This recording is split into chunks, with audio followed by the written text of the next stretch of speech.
संग हमारे रहना सदा। बालक यीशु वंदन तुम्हें सदा सदा होना। आप लोगों के साथ हो। संत मत्ती के अनुसार पवित्र सुसमाचार। सन्मति अध्याय 3 वचन 1 से 12 तक। Gospel of St. Matthew chapter 3 verses 1 to 12.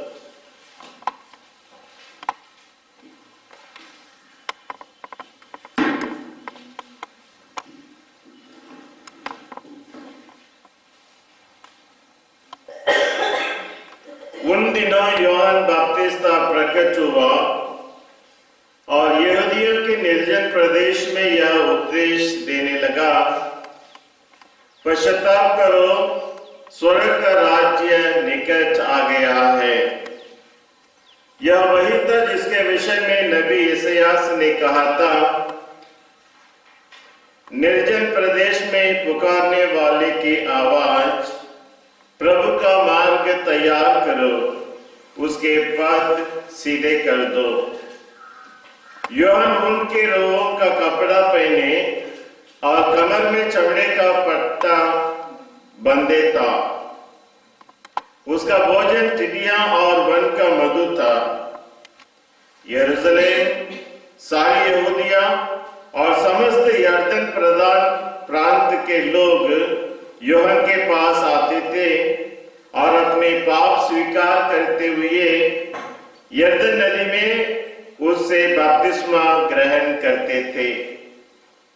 बहुत से फरीसियों और यहूदियों को बपतिस्मा के लिए आते देखकर योहान ने उनसे कहा, रे शाम के बच्चों, किसने तुम लोगों को आगामी कोप से भागने के लिए सचेत किया है? पश्चाताप का उचित फल उत्पन्न करो और यह ना सोचा करो हम इब्राहिम के संतान हैं। मैं तुम लोगों से कहता हूं, ईश्वर इन पत्थरों से इब्राहिम के लिए संतान उत्पन्न कर सकता है। अब पेड़ों की जड़ में कुल्हाड़ा लग चुका है। जो पेड़ अच्छा फल नहीं देता वह काटा और आग में झोंका दिया जाएगा। मैं तो तुम लोगों को पानी से पश्चाताप का बपतिस्मा देता हूं, किंतु जो मेरे बाद आने वाले हैं वह मुझसे अधिक शक्तिशाली है। मैं उनके जूते उठाने का योग्य भी नहीं समझता। वह तुम्हें पवित्र आत्मा और आग से बपतिस्मा देंगे। वह हाथ में सूप ले चुके हैं जिससे वह अपना खलियान ओसा कर साफ करे। वह अपना गेहूं बखार में जमा करेंगे। भूसी को वह कभी ना बुझने वाले आग में जला देंगे।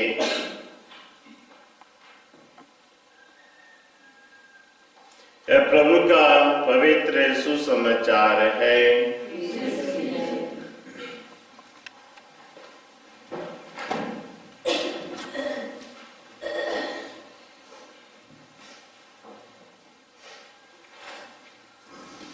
क्रिस्त में मेरे प्यारे भाई तथा बहनों, हम आगमन काल के दूसरे हफ्ते में प्रवेश किए हैं। आज हम 2 मोमबत्तियां जलाकर यही समझने लगे कि प्रभु यीशु बेथलेहम के गांव में जन्म लेते हैं। 2 मोमबत्तियां बेथलेहम का प्रतीक है।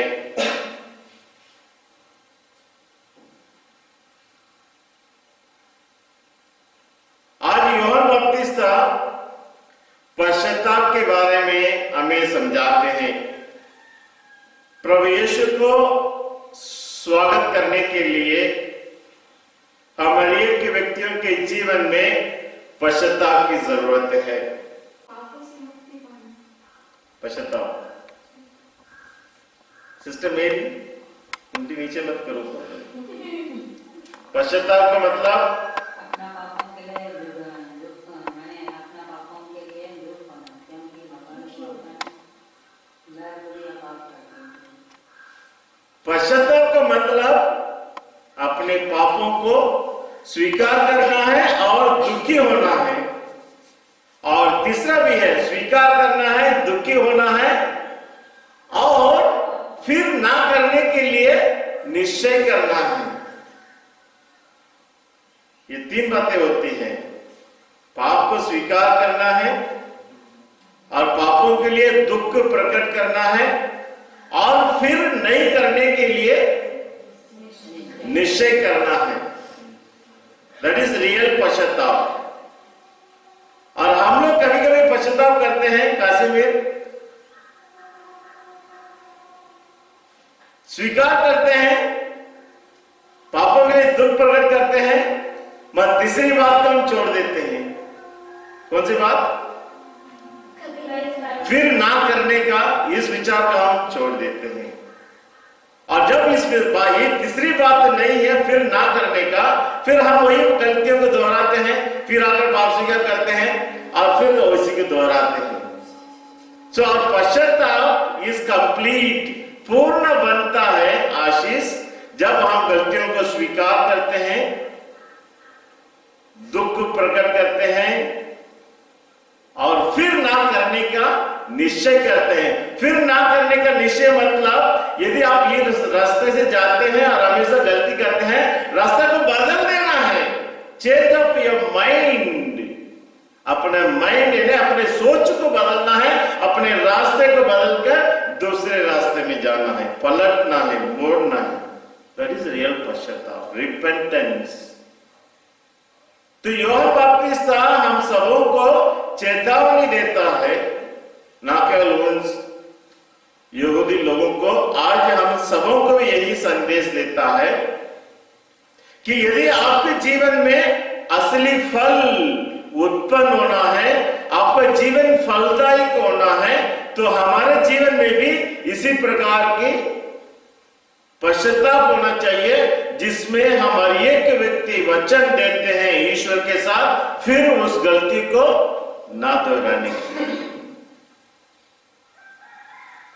हमारी एक व्यक्ति अपने मन की और दिल की जांच करके देखना है, क्या मैं वही गलती को बार बार दोहराता हूं? इसका मतलब है कि मैंने निश्चय नहीं किया है मेरे बुरी आदतों को, बुरे पापों को छोड़ने के लिए, मैं उसी में बने रहूंगा। दैट इज नॉट रियल पश्चाताप, वो सच्चा पश्चाताप नहीं है। और जब तक हम निर्णय लेते हैं और अपना पुराना जीवन की रास्ते को बदलकर नया रास्ता नहीं अपनाते हैं, हमारा पश्चाताप इज नॉट कंप्लीट, पूर्ण नहीं बनता है। तो देखिए, हमारा क्रिस्त जयंती, प्रभु यीशु का जन्म दिवस नजदीक आ रहा है। प्रभु यीशु का हमें स्वागत करना है, दिल में स्वीकार करना है, क्या मैं उसके लिए लायक हूं? सुक्ति ग्रंथ अध्याय 24:16 में हम पढ़ेंगे। सुक्ति 24:16, पेज नंबर 952।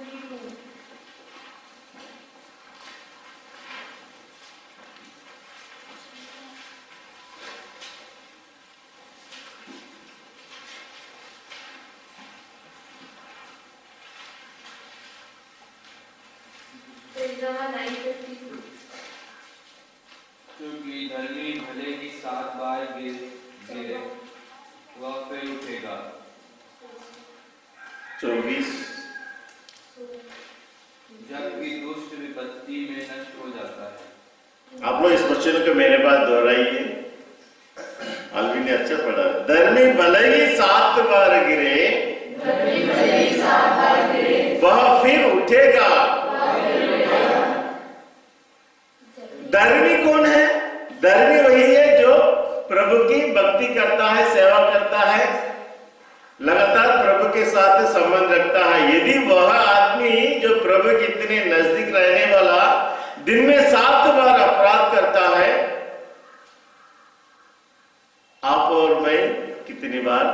करते होंगे। मगर यह धर्मी क्या करता है, पाप करने के बाद फिर उठता है, और हम पाप करने के बाद उठना नहीं चाहते हैं, हम उसी में बने रहना चाहते हैं, बार बार हम उसी पाप में गिरना चाहते हैं, बने रहना चाहते हैं। एक यात्री आशीष यात्रा करते करते जा रहा है, जाते जाते वो कभी ना कभी पत्थर से ठोकर खाएंगे कि नहीं, ऐसी रास्ता में पर ठोकर खाता है, वह गिर जाता है और वही लेटे रहेगा, मैं ठोकर खा लिया, मैं अभी उठूंगा नहीं। यात्री ऐसे बैठे रहेंगे क्या?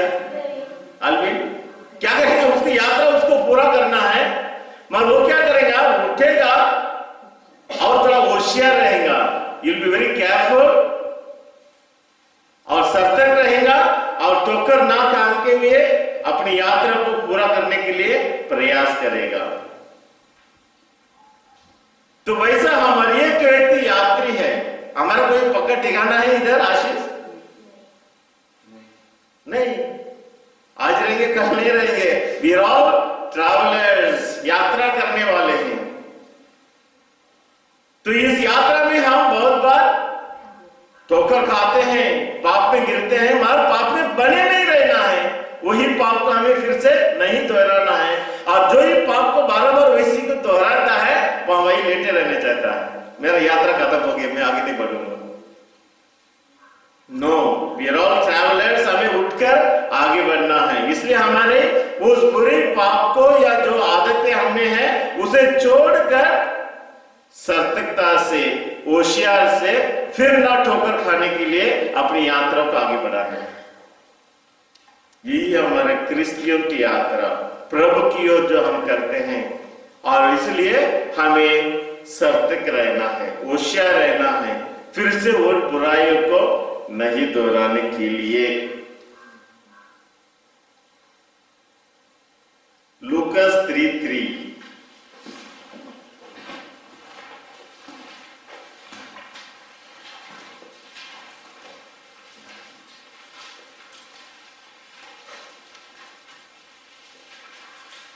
92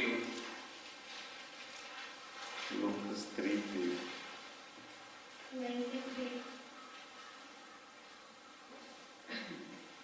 पढ़िए कोई भी।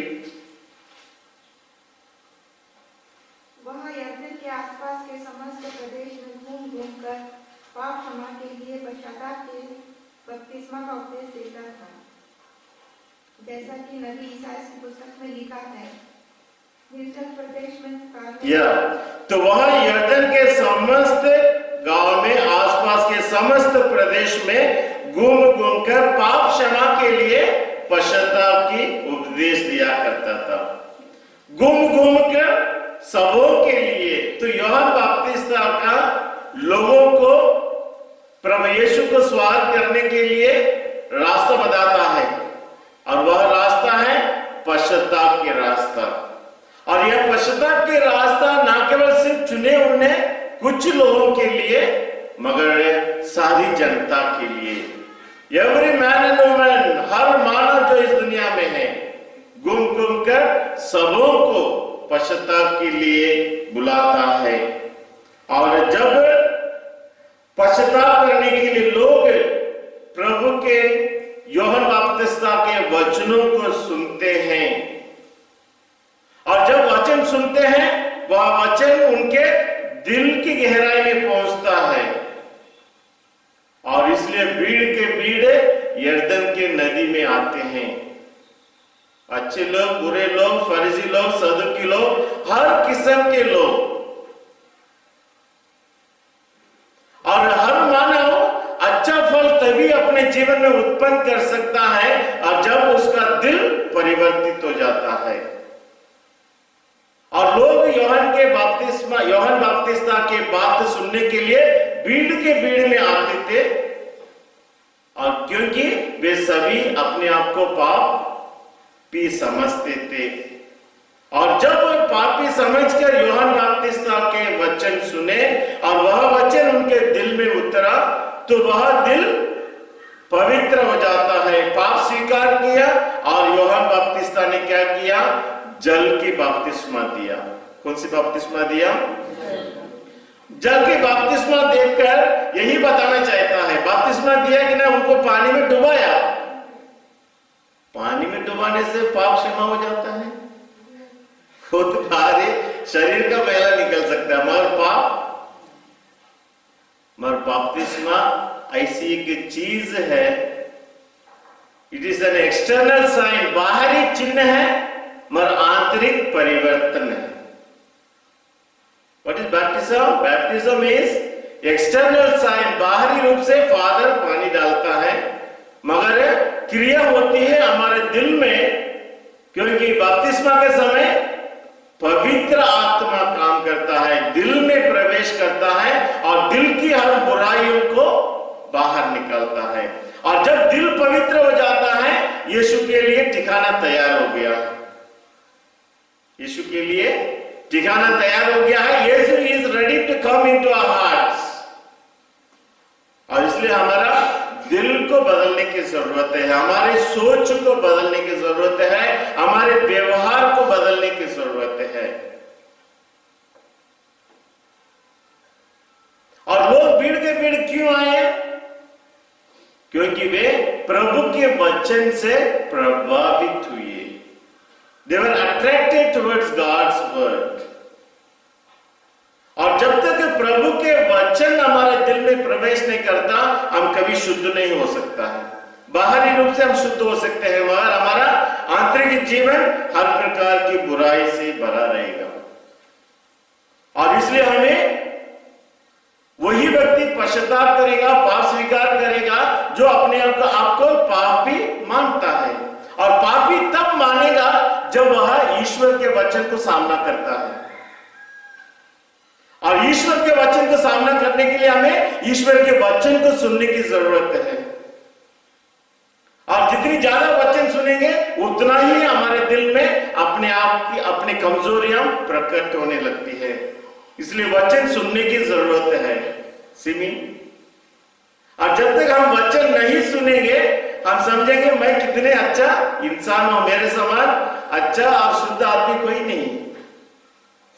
और लोग भीड़ की भीड़ आए, यूहन्ना बपतिस्ता का वचन सुने, वचन को दिल में उतारे और सभी लोग अपने पाप स्वीकार किए और यूहन्ना ने बपतिस्मा दिया, शुद्ध किया। बाहरी क्रिया है मगर आंतरिक परिवर्तन है। So that's what you must do। प्रभु यीशु को स्वागत करने के लिए हम हर एक व्यक्तियों को यह स्वीकार करना है, I am a sinner, मैं पापी हूं। और आप तब तक यीशु को अपने आप को पापी स्वीकार नहीं करेंगे जब तक आप प्रभु के वचनों को अपने दिल में नहीं उतारेंगे। So there is a need for receiving the word of God into our hearts। हमारे दिल में स्वागत करने की जरूरत है। और जब हमारे दिल से हर बाधाएं दूर हो जाती है, जब हमारे दिल से हर रुकावटें दूर हो जाती है, फिर हमारा दिल प्रभु के लिए योग्य निवास स्थान बनता है। तो आइए हम आगे देखते हैं मत्ती 3:8 में।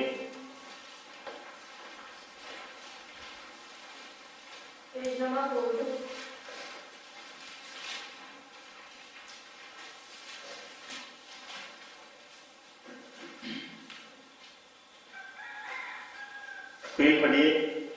पश्चाताप का उचित फल उत्पन्न करो। पश्चाताप का उचित फल उत्पन्न करो और यह ना सोचा करो हम इब्राहिम की संतान हैं। यस। मैं तुम लोगों से ये कहता हूँ, ईश्वर इन पत्थरों में इब्राहिम के लिए संतान उत्पन्न कर सकता है। तो लोग कहते हैं, हम यूहन्ना कहता है यह ना सोचो कि हम इब्राहिम के संतान हैं, क्योंकि यहूदी लोग यही कहते थे हम इब्राहिम के संतान हैं। इब्राहिम कौन है? आशीष। इब्राहिम कौन है? रेशमा।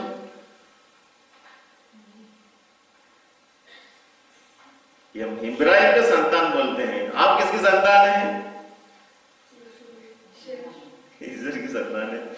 पर यहूदी लोग कहते हैं हम इब्राहिम के संतान हैं। Kashmir who is Ibrahim? नबी था, विश्व विश्वास के पिता के नाम में उन्हें जाना जाता है। विश्वास की पिता है कि नहीं फिलोमिना? इब्राहिम ने क्या किया विश्वास के पिता बनने के लिए? यस, इसहाक को बलिदान चढ़ाने के लिए तैयार किया था। और यहूदी लोग कहते हैं उस महान इब्राहिम विश्वास की जो पिता है उसकी हम संतान हैं, और इसलिए वे कहते हैं हमें पश्चाताप की जरूरत नहीं। हम इतने बड़े परिवार से आ रहे हैं, इतने पवित्र परिवार से आ रहे हैं, इससे बढ़कर क्वालिटी हमें क्या चाहिए ईश्वर के राज्य में प्रवेश करने के लिए?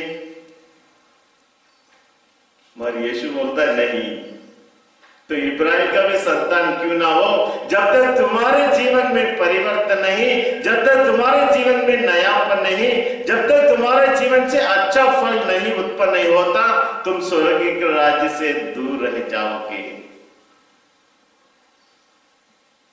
और हम कहते हैं फादर जी हमारी 4 पीढ़ी ईसाई है, हमारा तो स्वर्ग हमारे लिए गारंटीड है। ईश्वर का राज्य आपके लिए मेरे लिए बहुत पक्का है। क्यों?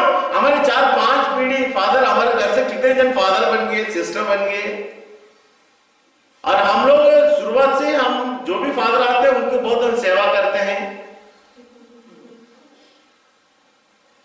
हम अपने आप को आश्रय लेते हैं यहूदी लोग जैसा, हम इब्राहिम के संतान हैं, हम 4 पीढ़ी से ईसाई है। That does not make you qualify.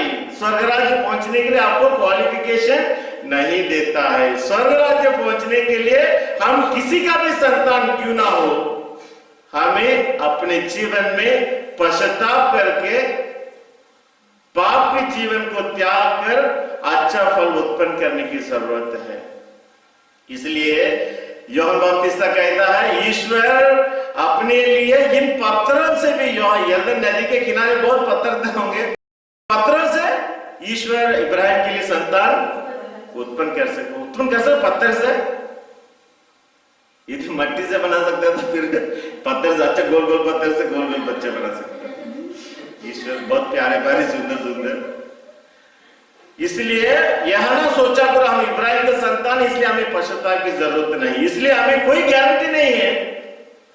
हम 4 साल पीढ़ी से भी ईसाई क्यों ना हो, हर एक व्यक्ति अपने जीवन में उचित फल उत्पन्न करना है। Everyone must bring out the good fruit.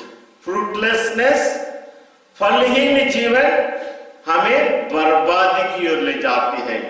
हम मनुष्यों के हाथ पकड़ा जा सकते हैं, नो प्रॉब्लम, हम बच सकते हैं, मगर जब हम ईश्वर के हाथ में पड़ जाते हैं फलहीनता के जीवन में, हम कभी ईश्वर के हाथ से बच नहीं सकेंगे। So we must all repent and believe. Repent and पश्चाताप करके अपने जीवन में सुधार लाना है, क्योंकि आगे चलकर हम पढ़ते हैं फल उत्पन्न कर सकता है। अभी पेड़ों की जड़ में कुलाड़ा लग चुका है, जो पेड़ अच्छा फल नहीं देता वह काटा और आग में झोंक दिया जाएगा। यदि हम अपने जीवन में अच्छा फल उत्पन्न नहीं करते हैं, जो पेड़ अच्छा फल नहीं देता वो किस काम की है?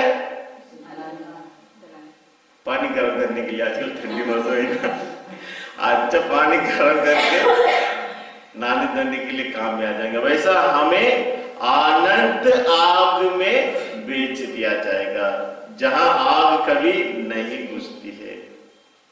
फलहीनता हमारे लिए खतरे का घंटी है। फलहीनता हमारे जीवन में खतरे की घंटी है। कहीं कहीं सायरन बजता कि नहीं खतरे की घंटी आशीष, तो हमें होश में आना है, इस खतरे से हमें बचना है। माता मरियम किसकी मां है? स्वीटी है? कौन सा प्रभु? अच्छे से बोलो ना। यीशु प्रभु की मां है, उसके लिए स्वर्ग गारंटी है। ऐसा ही because she is a mother of God, Yeshu की मां है इसलिए उसको स्वर्ग ऐसे मिल जाएगी नहीं। यीशु ने क्या बोला? वे ही मेरी मां है, मेरी भाई बहन है, जो मेरे पिता की इच्छा को पूरा कर करते हैं। इसलिए जन्म देने से आपको, यीशु को जन्म देने से आपको स्वर्ग नहीं मिल जाएगी, मां को भी पिता ईश्वर की योजना को पूरा करना है, अपने जीवन में फल लाना है। नो वन इज एग्जम्प्टेड, ना पोप इज एग्जम्प्टेड, ना फादर इज एग्जम्प्टेड, ना सिस्टर इज एग्जम्प्टेड। हर मनुष्य को अपने जीवन में अच्छा फल उत्पन्न करना है। अच्छा फल उत्पन्न करने के लिए हमें 3 चीजों की जरूरत है। आशीष, अच्छा जीवन, अच्छा फल उत्पन्न करने के लिए हमें 3 बातों की जरूरत है। क्या है रेशमा?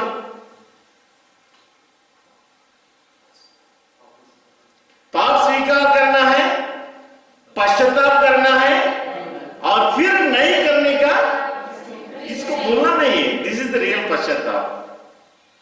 फिर जब हम पाप नहीं करेंगे, then we will be living fruitful life, हमारे जीवन में बहुत फल रहेगा, है कि नहीं आशीष? तो सच्चा पश्चाताप कौन सा है? सच्चा पश्चाताप में क्या क्या बातें हैं? 3 बातें।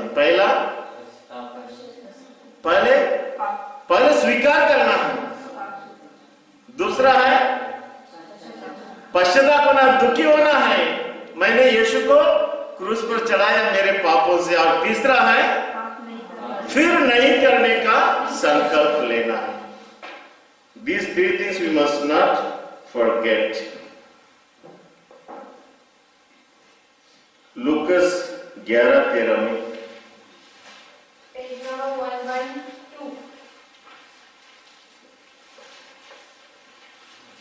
11:13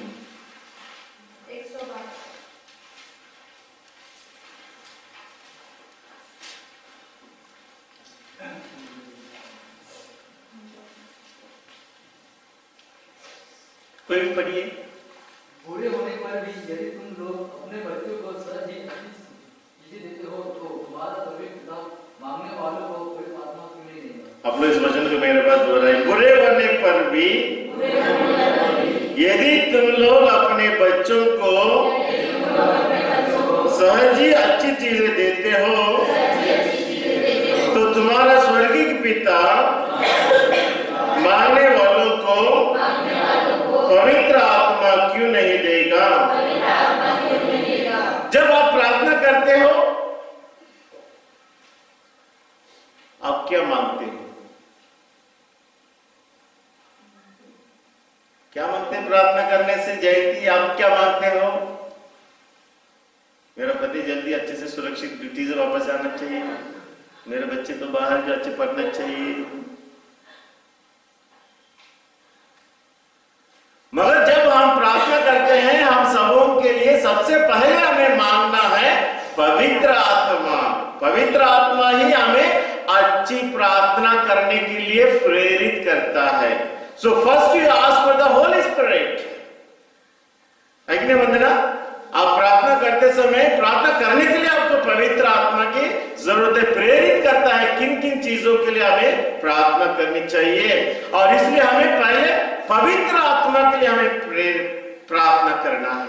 और जब पवित्र आत्मा आ जाता है और वह हमें प्रेरित करता है किन बातों के लिए प्रार्थना करना है, और पवित्र आत्मा ही सभी स्वर्गिक वरदानों के स्रोत है। Is the distributor of all gifts. पवित्र आत्मा सभी वरदानों को भरपूर मात्रा में सबों में बांटता है, और इसलिए हमें पवित्र आत्मा के लिए प्रार्थना करना है। Must pray for the Holy Spirit. पवित्र आत्मा हमारे दिल में आने के लिए हमें प्रार्थना करना चाहिए, क्योंकि पवित्र आत्मा ही सबका स्रोता है। और सच्चा विश्वासी वही है, सच्चा विश्वासी वही है जो पवित्र आत्मा से प्रेरित होकर प्रार्थना करता है। आगे चलकर हमने मत्ती के सुसमाचार में 3:8 में पढ़ेंगे, खलिहान में गेहूं, किसान क्या करता है? गेहूं और भूसा को अलग करता है हवा में उड़ाकर। है कि नहीं आशीष? कभी देखे क्या? तो भूसा को अलग कर देता है और गेहूं को अपने बकारों में जमा करता है। तो ये गेहूं किसके प्रतीक है और भूसा किसके प्रतीक है? इस सिंबल यूहन्ना बपतिस्मा हमें क्या बताना चाहते हैं? बोलो, गेहूं और भूसा। गेहूं इंसान की बुद्धि का भूसा जानवर।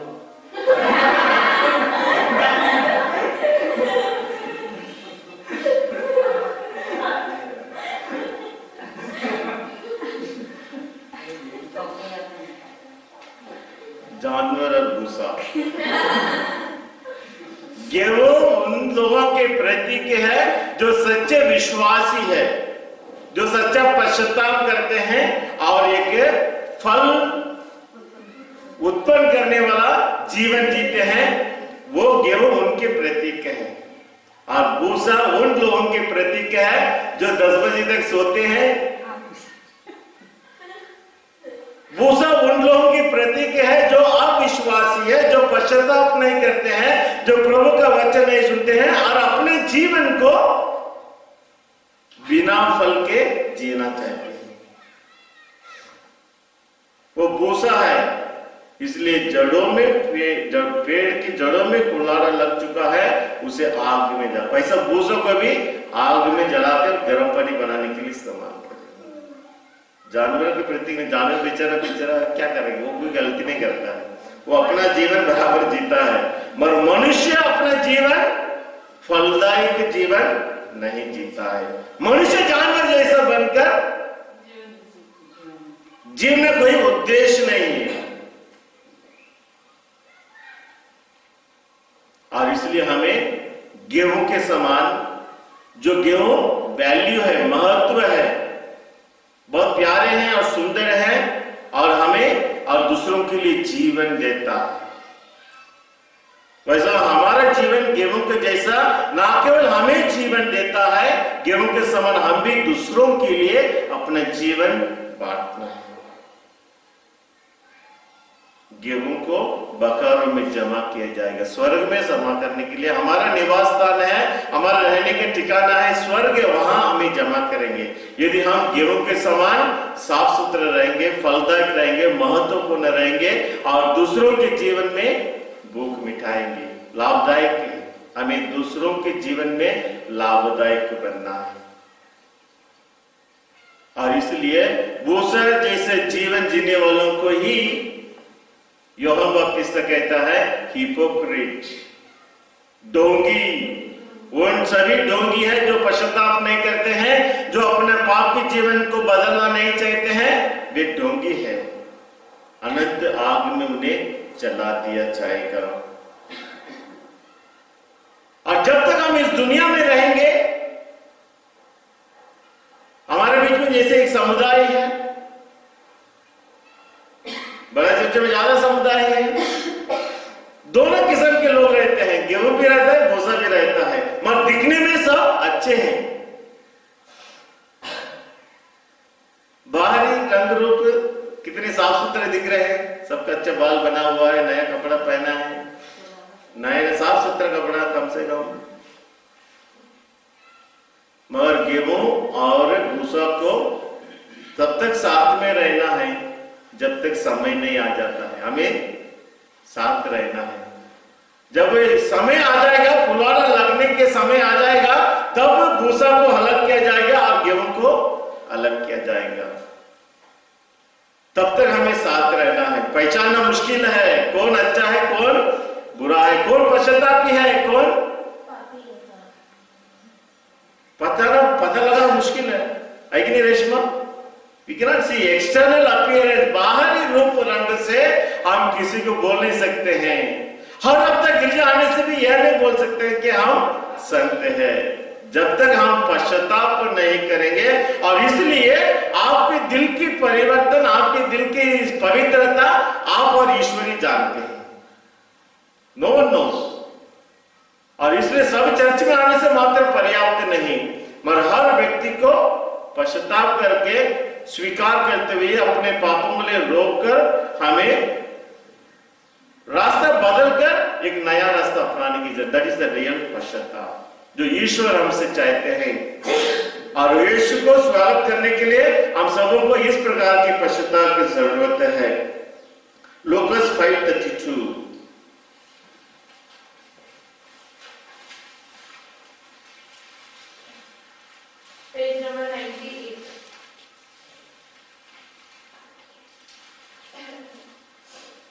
चिचू बढ़िए कोई भी। मैं धर्मियों को नहीं, मैं धर्मियों को नहीं, पापियों को पश्चाताप के लिए बुलाने आया हूँ।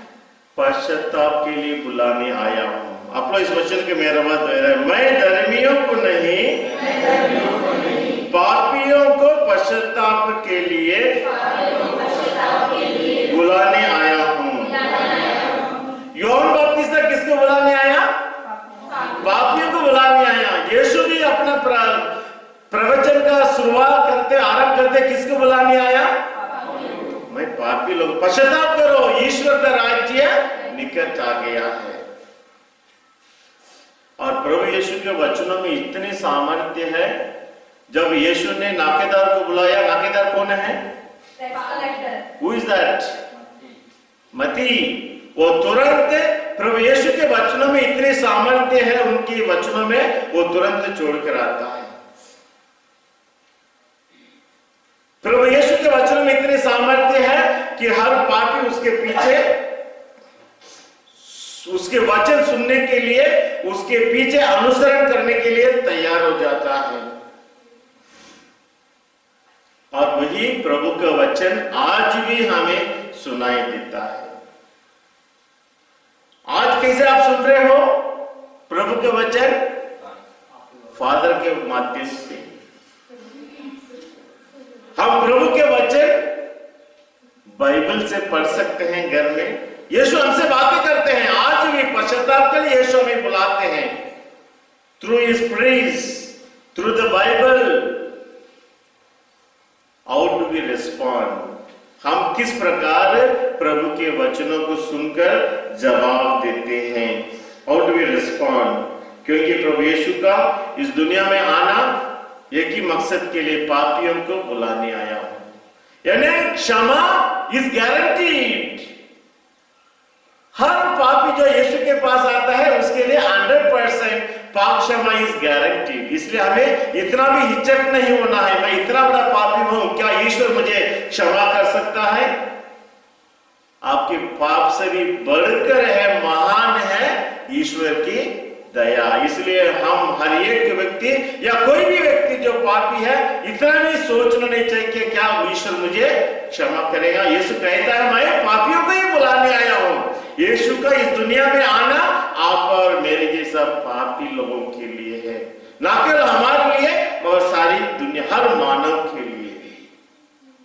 और इसलिए ना केवल हम प्रभु यीशु की उस दया को, क्षमा को अनुभव करते हुए सिर्फ चुप रहना नहीं, शायद मैं मेरा पाप से मुक्त हो गया हूं, मगर वही आनंद और खुशी उन सभी लोगों को देने के लिए ये सबों को यीशु के पास लाना है। Jesus is ready to forgive, assurance of forgiveness. प्रभु यीशु का इस दुनिया में आना पापी लोगों के लिए गुड न्यूज है। वे नया जीवन देना चाहते हैं, नया, हर एक व्यक्तियों को नया बनाना चाहते हैं। और लूकास 24:47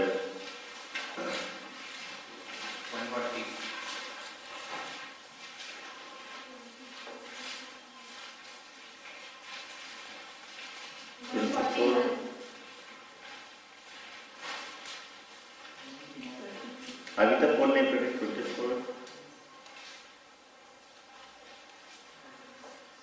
47 और उनके नाम पर यरूशलेम से लेकर सभी राष्ट्रों को पाप क्षमा के लिए पश्चाताप का उपदेश दिया जाएगा। और तुम इन बातों के साक्षी हो। Yes, very good. अब इस वचन के मेरे बात दोहराइए। उनके नाम पर यरूशलेम से लेकर सभी राष्ट्रों को पाप क्षमा के लिए पश्चाताप का उपदेश दिया जाएगा। यरूशलेम से क्यों विजय? यरूशलेम से लेकर सभी राष्ट्रों के लिए पश्चाताप का उपदेश दिया जाएगा। यरूशलेम से क्यों? अंदाजा लगाओ है?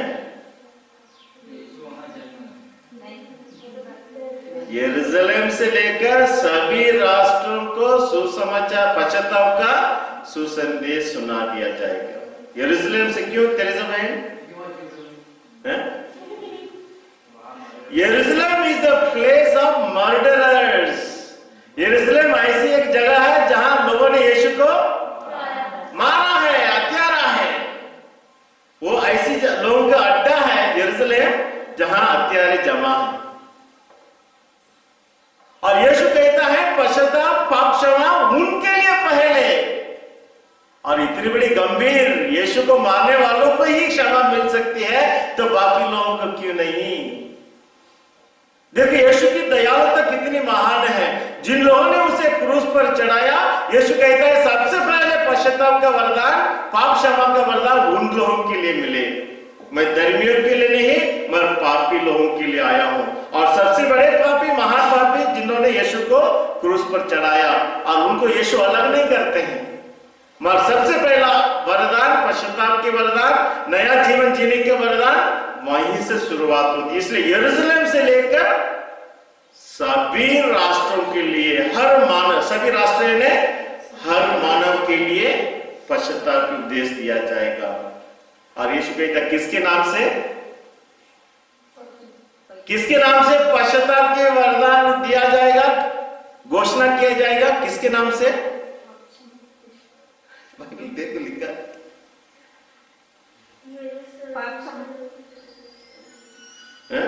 47 क्या लिखा? उनके नाम पर। किसके नाम पर? किसके नाम पर कासिमिर? उनके नाम पर। किसके नाम पर? ये कौन है? उनके नाम पर, यीशु के नाम पर। यीशु के नाम पर सभी राष्ट्रों के लिए पाप क्षमा की उपदेश दिया जाएगा, पश्चाताप का उपदेश दिया जाएगा। उनके नाम पर, इन्हें मेरे किसके नाम पर?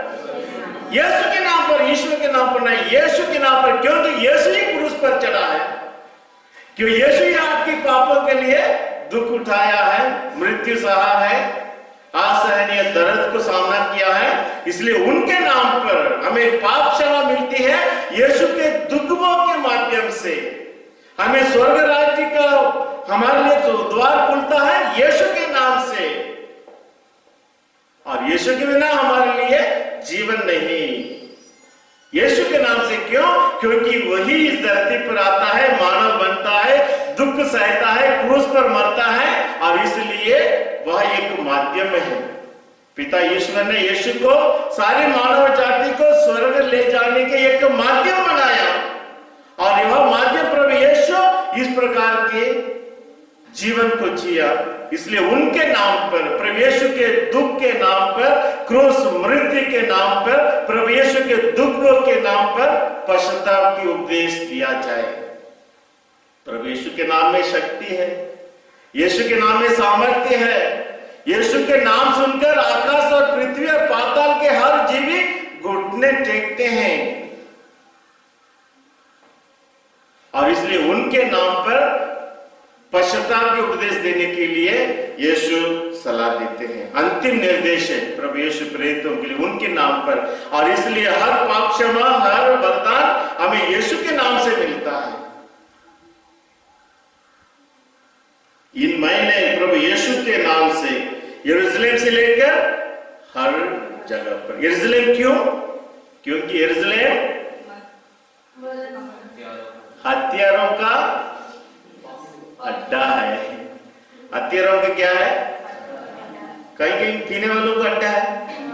ठीक है, तो रात में हमारा चर्च के सामने उधर थोड़ा सा आगे उस तरफ रोड के उस पर एक अड्डा है, लोग पीने के लिए बैठते हैं। तो वैसा यरूशलेम किसकी अड्डा है? हत्यारों का अड्डा है। और यीशु अपने पश्चाताप की वरदान उन लोगों को देना चाहता है। प्रेरित चरित्र 11:18।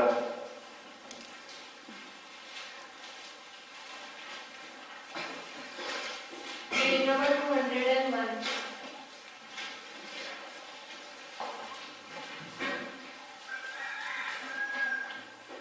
11:18 कौन पढ़ेगा? अब तक नहीं, आवाज नहीं आई, पढ़िए। ये बातें सुनकर वे शांत हो गए और उन्होंने यह कहते हुए ईश्वर की स्तुति ईश्वर के स्तुति की। ईश्वर ने गैर यहूदियों को भी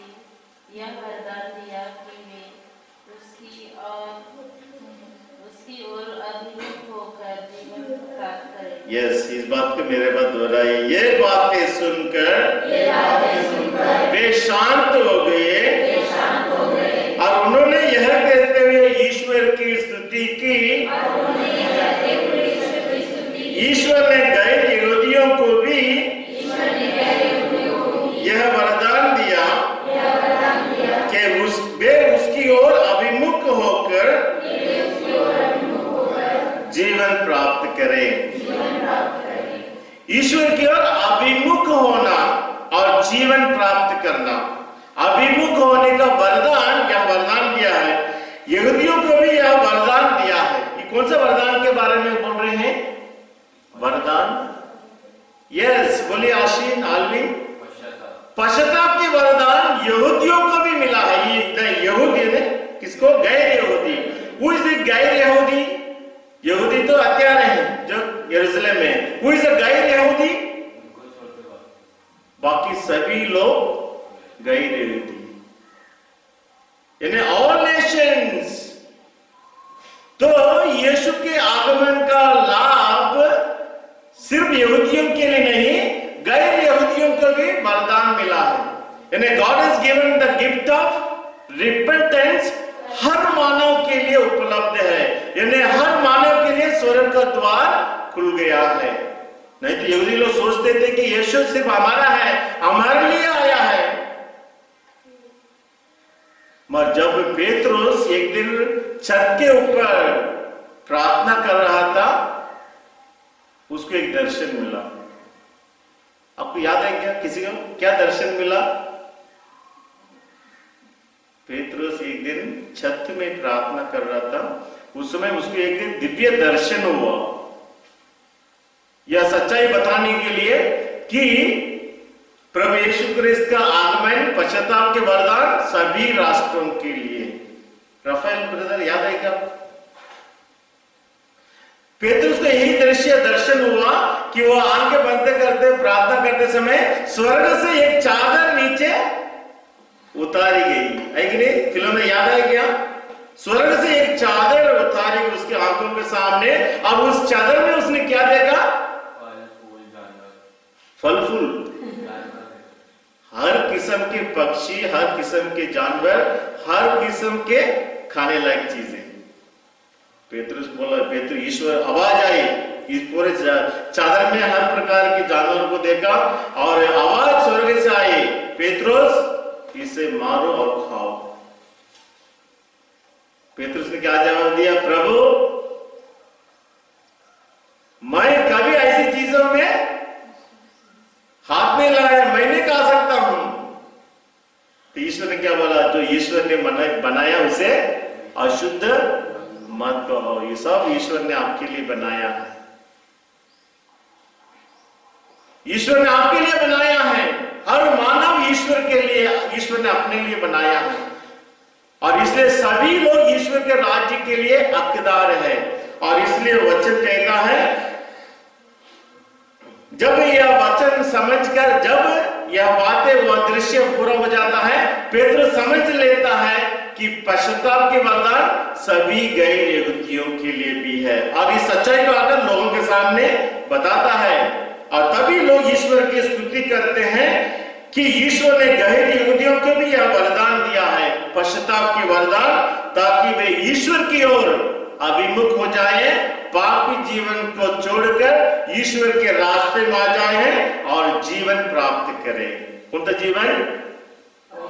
अनंत जीवन, पाप मुक्त जीवन, पवित्र जीवन, अनंत जीवन प्राप्त करने का अधिकार न केवल हम ईसाइयों के लिए है, अनंत जीवन प्राप्त करने का अधिकार हर मानव के लिए है।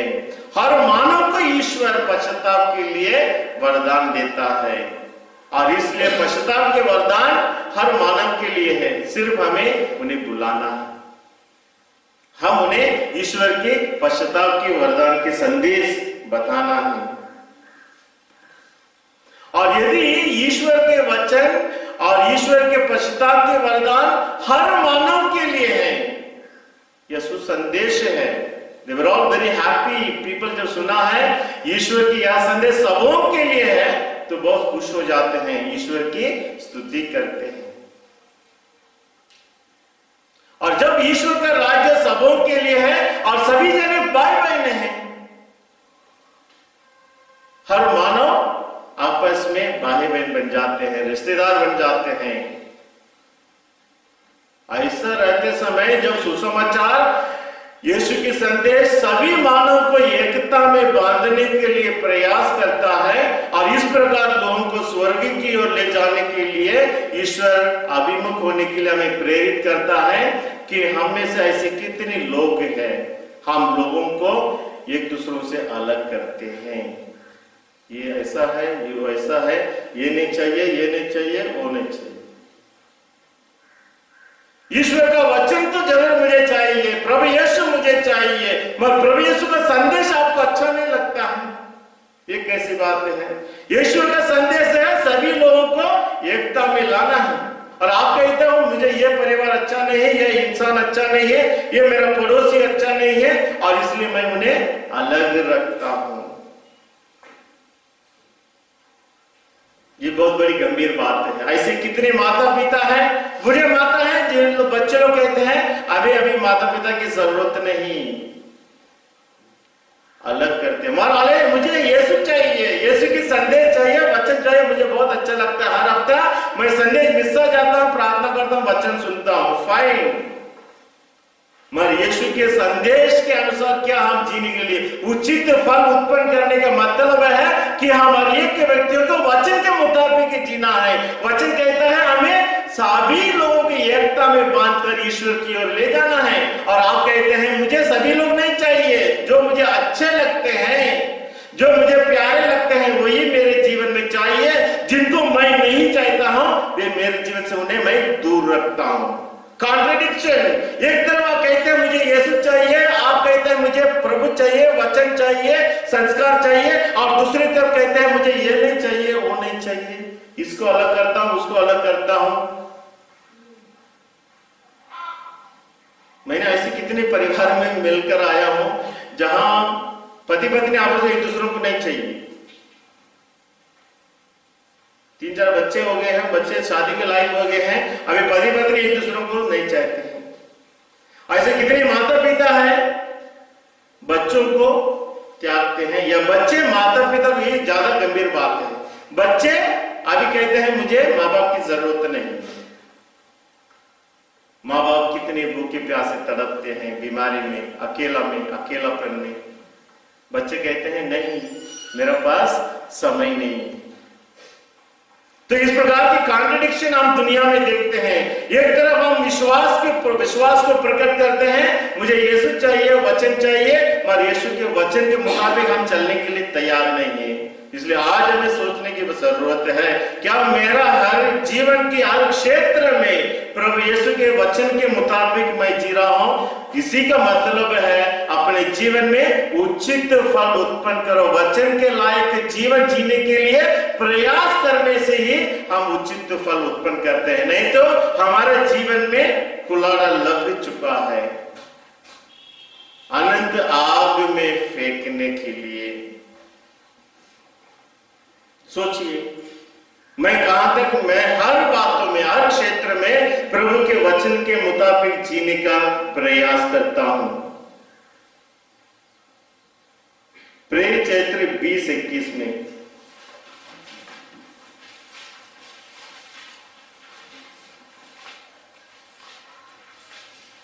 Page number 217।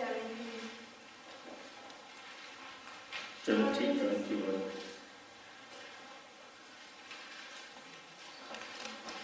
मैं यहूदियों तथा यूनानियों दोनों से अनुरोध करता रहा कि वे ईश्वर की ओर अभिमुख हो जाएं और हमारे प्रभु ईसा में विश्वास करें। यस, आप इस वचन को मेरे पास दोहराइए।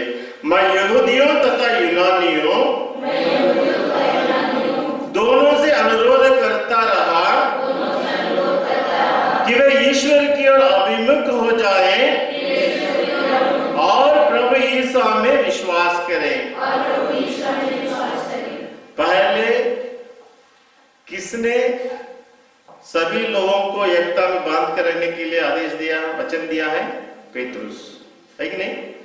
चादर के द्वारा उनको ईश्वर से संदेश मिलता है, किसी को अलग मत करो। अभी पौलुस कहते हैं यूनानियों और यहूदियों दोनों से अनुरोध करता हूं कि सभी लोग पश्चाताप करें और विश्वास करें। उस आनंदित जीवन में सहभागी होने के लिए दो चीजों की जरूरत है। कौन सी चीजों की? पश्चाताप और विश्वास। पश्चाताप करो और प्रभु में विश्वास करो। जब हमारे जीवन में पश्चाताप और विश्वास के वरदान आ जाता है, हम स्वर्ग के लिए हकदार बन जाते हैं। और यह वरदान किसके लिए? पश्चाताप और विश्वास का वरदान किसके लिए संत पौलुस कहते हैं? सभी के लिए, यहूदी और यूनानी। यूनानी ने अन्य सभी लोग, हर व्यक्ति, क्योंकि धर्म किसी के लिए पक्षपात नहीं करता है। All are welcome. स्वर्ग का द्वार, गिरजा का द्वार सबों के लिए खुला है। सबों को ईश्वर बुलाता है। आओ, पश्चाताप करो और विश्वास करो। दो चीजों की जरूरत है प्रभु को अपनाने के लिए। विश्वास करो और पश्चाताप करो। सबों के लिए ईश्वर का द्वार खुला है। क्यों? प्रभु यीशु क्रिस्त का लहू सभी मानव के लिए मुक्ति का साधन है। हर मानव मुक्ति का अनुभव कर सकते हैं प्रभु यीशु के लहू के माध्यम से।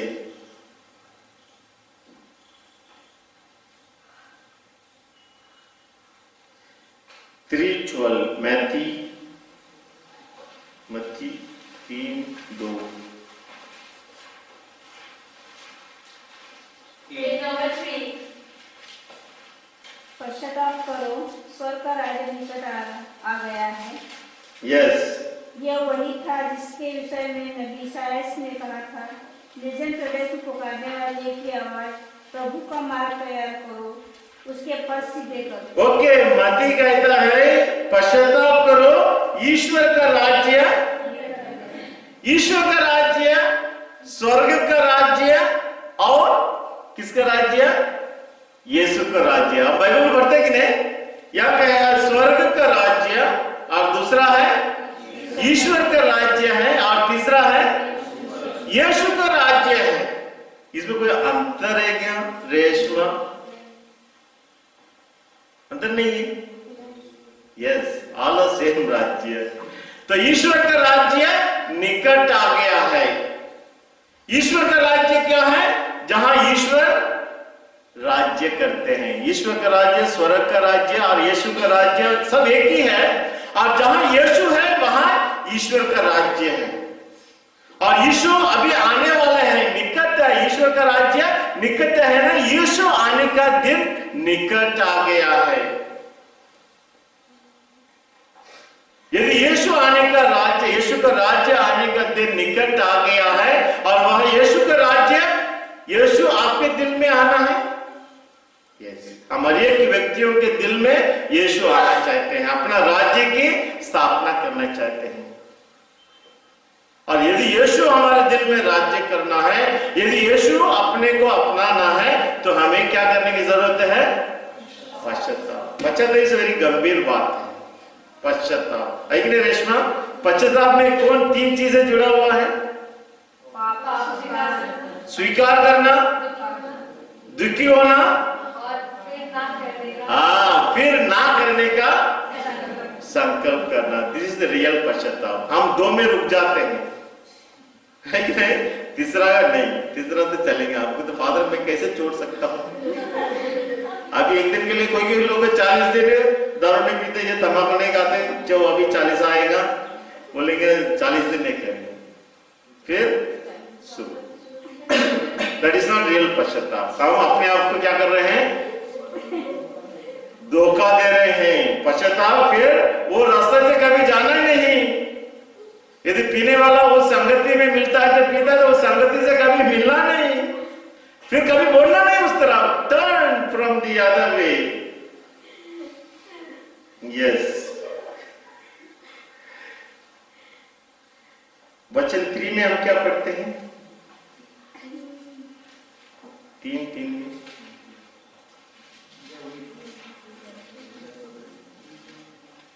मत्ती 3:3 ये वही है और जो बोल दिया था।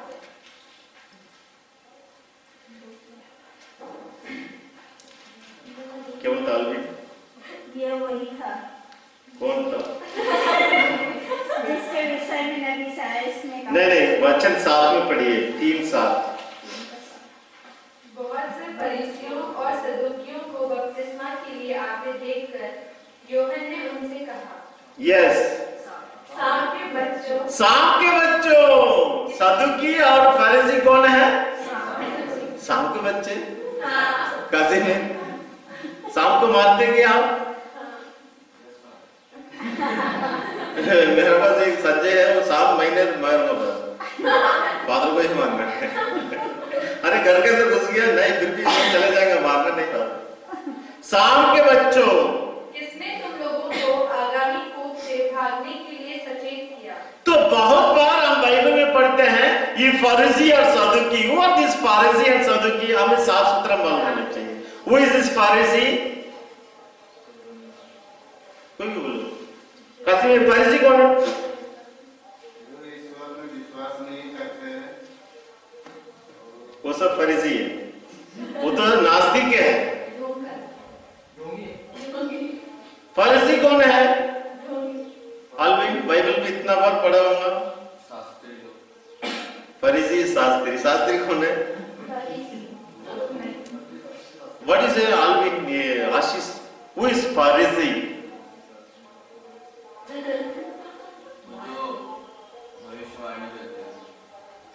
नबी लोग हैं। फिलोमिना, फरीसी कौन है और सदुकी कौन है? याद है क्या? अब भूलना नहीं, याद से सुनो, अभी याद दिमाग में दिल में रखो। फरीसी और सदुकी दोनों यहूदी है। कौन है? यहूदी जाति के है, मगर फरीसी उनमें से कुछ अलग किए हुए लोग हैं, पढ़े लिखे लोग हैं, धनवान हैं, और वे अपने आप को एक ऊंचा दर्जे अपने आप को दिया है। यहूदी है, मगर कुछ लोग अलग हो गए, बोले हम धर्म का, नियमों का बहुत नजदीक से पालन करने वाले, नियमों का, छोटे छोटे नियमों को बड़ी गंभीरता से पालन करने वाले हैं, और बहुत पैसे वाले थे, और गरीब लोगों को बहुत तिरस्कार करते थे। और धीरे धीरे वे लोग नियम का, धर्म का नेता बन गए। हम जो बोलते वही सही है। दैट इज फरीसी। समझेगा आशीष? यहूदी लोग हैं, उनमें से एक सेक्ट, एक ग्रुप का लोग है जो अपने आप को फरीसी बोलकर यही कहना चाहते हैं हम पैसा वाले हैं, और गरीब लोग इसलिए वे निंदा करते थे, तुच्छ समझते थे, और धर्म के नियमों को, मूसा के नियमों को बड़ी बारीक से अनुसरण करते थे। ये फरीसी लोग बार बार हम बाइबल में पढ़ते हैं, और इसलिए वे हमेशा यीशु के पीछे लग जाते हैं। यीशु तुमने ऐसा क्यों किया, ऐसा क्यों किया? नियम ऐसा नहीं बोलता है। और ये लोग फरीसी लोग बाहरी रूप रंग से दिखावा करने वाले हैं। इसलिए यीशु ने बोलते हैं तुम तो जैसे कब्र में चुना पोतने वाले, अंदर क्या है? सड़ा हुआ अड्डी है, मगर बाहरी रूप से तुम चुना पोतकर अपने आप को साफ दिखाते हो। एक्सटर्नल अपीयरेंस, बाहरी रूप रंग में वे अच्छा दिखते हैं, अंदर कैसे भी रहे उनके जीवन में कोई मोरालिटी नहीं है, नैतिकता का कोई हिसाब नहीं है, वो कुछ भी कर सकते हैं, मगर बाहरी रूप से लोगों के सामने बड़ी इज्जतदार दिखना चाहिए। ये फरीसी लोग हैं। और सदुकी वंदना, सदुकी ये वे लोग हैं, वो भी यहूदी लोग हैं। जैसे फरीसी एक जुट है, सदुकी भी और एक जुट है, झुंड। और सदुकी लोग उनकी अलग धारणा है। उन लोग ना स्वर्गदूतों में विश्वास करते हैं, ना पुनरुत्थान में विश्वास करते हैं। जब हम मरते हैं, हमारा आत्मा भी उसके साथ मर जाता है। ये अलग जुट है। और तीसरा ग्रुप है एसेंस, वो बाइबल में नहीं दिया है, एसेंस। और ये वे लोग हैं यहूदी लोगों में से कुछ लोग ज्यादा समय वे अकेले में बिताते थे। मॉन्क्स बोलते हैं, क्या बोलते हैं? मंक्स। मंक्स बोलते कि नहीं? साधु सन्यासी जंगल में अकेले रहते हैं। ओल्ड मंक नहीं है काशी में, वो ओल्ड मंक नहीं, दूसरा मंक है जो साधु सन्यासी जो जंगल में रहते हैं। ये ज्यादा समय जंगल में रहते हैं, अकेले रहते हैं और कम समय लोगों के साथ रहे, इसलिए उनके बारे में बताया गया नहीं न्यू व्यवस्था में। मगर ये फरीसी और सदुकी बहुत दोनों गंभीर के लोग हैं। तो फरीसी लोग हैं, यूहन्ना बपतिस्मा कहते हैं कहां है? वहीं पर है बोले 3 में मैंने बोला। ओके, वेरी साथ। बहुत से फरीसी और सदुकियों बपतिस्मा के लिए आते देखकर यूहन्ना ने उनसे कहा, ये पैसा वाले हैं, अपने आप को धर्मी समझने वाले हैं, धर्म को बहुत बारीक से पालन करने वाले हैं। जब ये भी यूहन्ना बपतिस्मा के पास में आते हैं और पश्चाताप की मांग करते हैं, बपतिस्मा की मांग करते हैं, और इसलिए यूहन्ना कहता है तुम भी प्रभावित हो गए, तुम भी स्वीकार किया। एक प्रकार के आश्चर्य प्रकट करता है और उन्हें भी इसलिए कहता है ये शाम के बच्चों।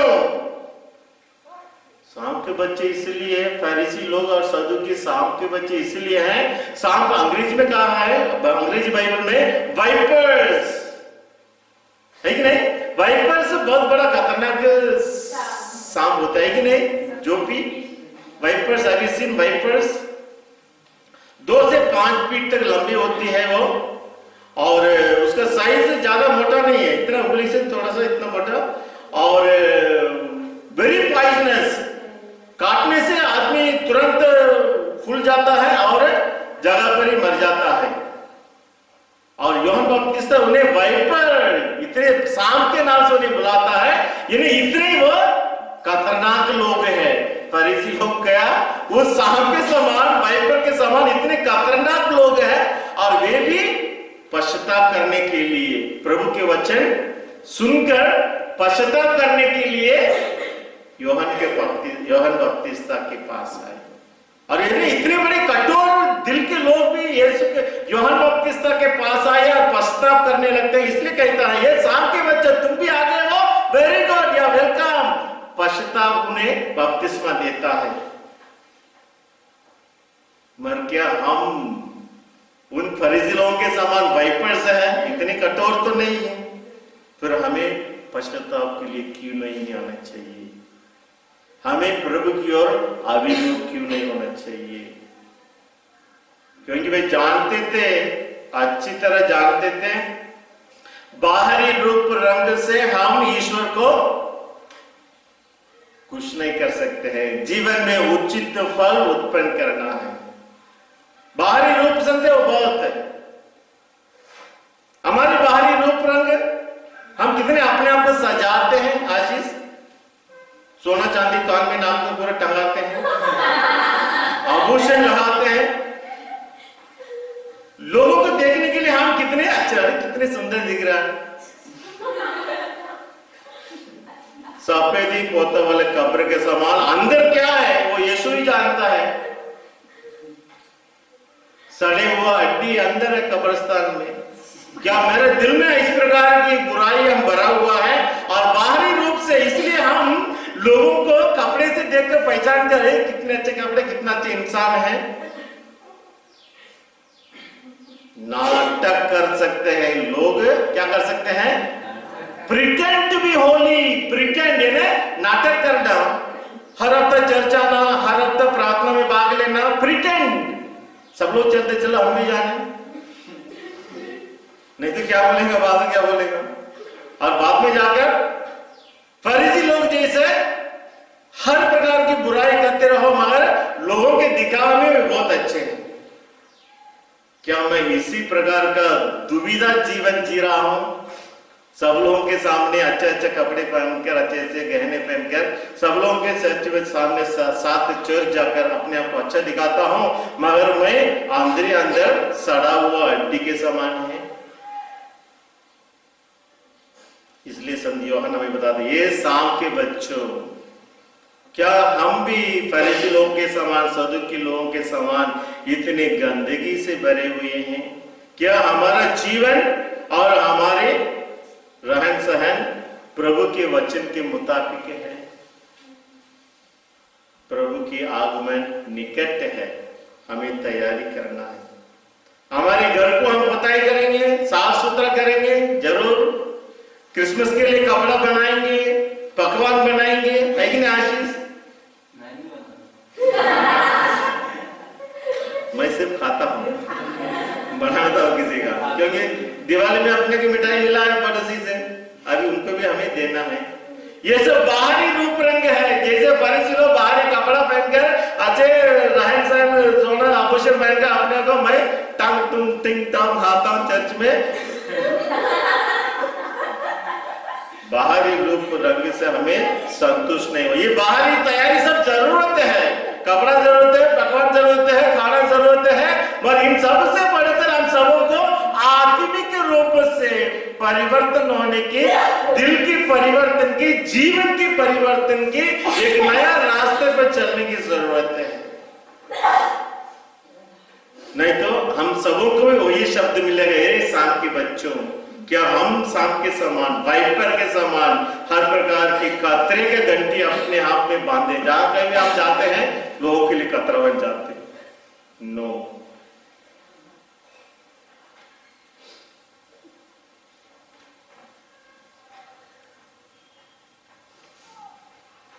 मत्ती 7:16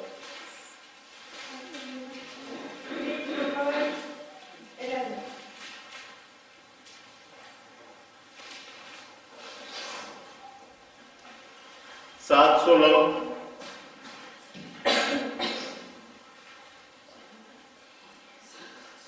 उनके फलों से तुम उन्हें पहचान जाओगे।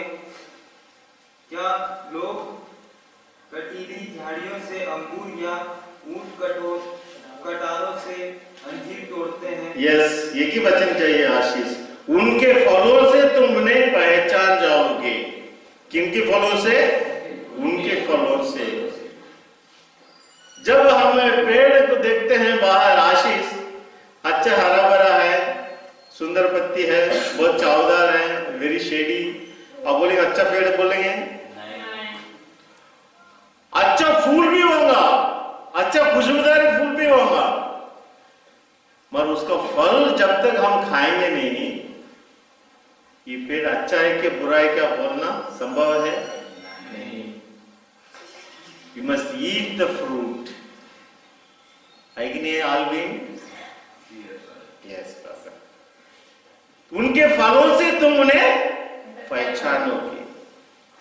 तो हर मानव का पहचान इसी में है, जब हमारा जीवन शैली किस प्रकार है, दैट इज द फल।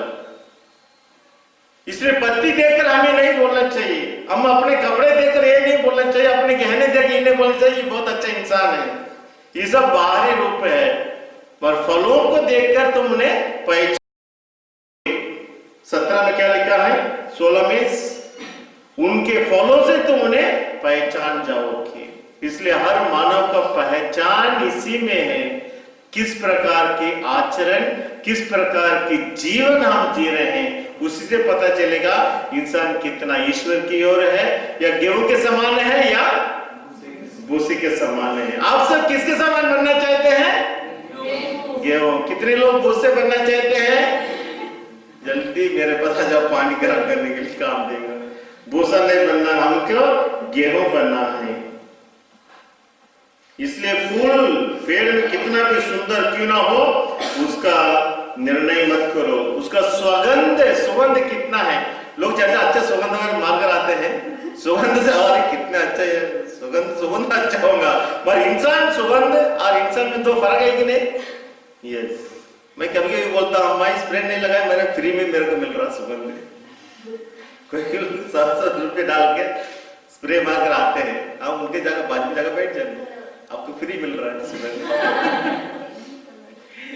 तो सुगंध से, सुंदरता से लोगों को पहचान नहीं होती है, बाहरी रूप रंग से लोगों की पहचान नहीं होती है, पहचान होती है लोगों की किसके द्वारा? वंदना। वंदना से मैं पूछ, एक ही वंदना है हमारे बीच में, कौन सा, किससे हमें पहचान आता है? लोगों की पहचान किसमें है? वंदना इधर नहीं है। लोगों को उनके फलों से पहचानते हैं, उनके आचरण से, उनके व्यवहार से, उनकी जीवन शैली से। इसलिए डोंट जज एनीबॉडी अच्छा कपड़ा देखकर, अच्छा सुगंध देखकर, अच्छे चेहरे देखकर मत बोलो। उनके आचरण, उनके जीवन कैसे, उसके आधार पर हमें उन्हें पता लगना चाहिए।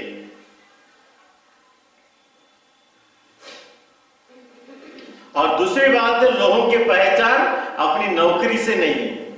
किससे नहीं? नौकरी, कोई के लोग अच्छा नौकरी करता अच्छा आदमी होगा नहीं। प्रोफेशन से लोगों की पहचान नहीं। प्रोफेशन वो कुछ भी करेगा मगर उसके जीवन शैली कैसा, दैट इज वेरी इंपॉर्टेंट। और इसलिए यूहन्ना बपतिस्मा हम सबों को बुलाता है इस दूसरे हफ्ते में यीशु को अपने दिल में स्वागत करने के लिए पश्चाताप करने। स्वागत करने के लिए एक ही रास्ता है, पश्चाताप करना। पश्चाताप के लिए हमें 3 चीजों की जरूरत है, स्वीकार करना पाप को, और दूसरा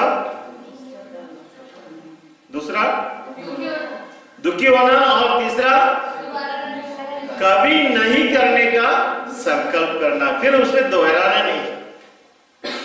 संत पेत्र से एक बात बताते हैं, आपको मालूम है आशीष, कुत्ता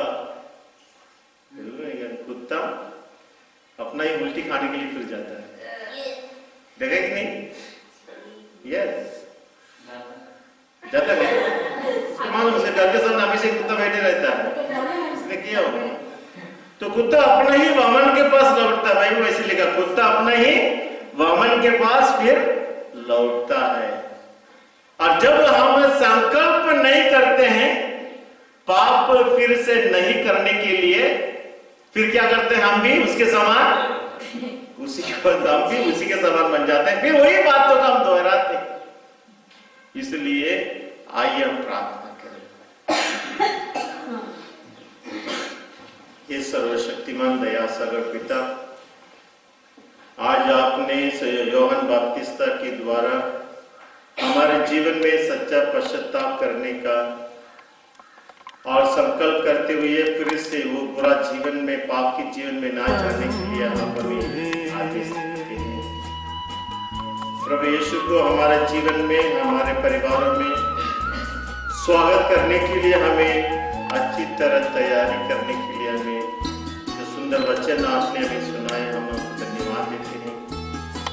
और हम सबों में पवित्र आत्मा के सामर्थ्य दे दीजिए प्रभु, जिससे हम सच्चे पाप स्वीकार करते हुए, संकल्प करते हुए एक नया जीवन, एक पवित्र जीवन, एक सुंदर जीवन जीने के लिए प्रयास करें।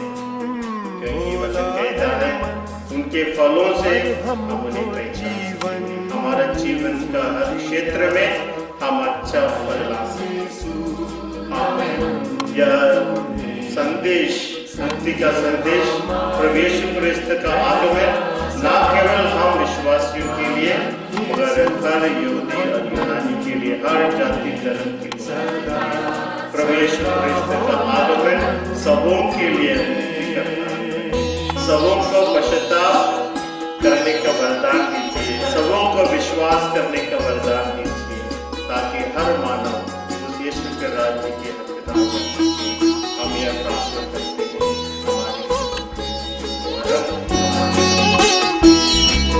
जैसे जैसे बड़े हुए स्वर्ग के भेद हमको दिए,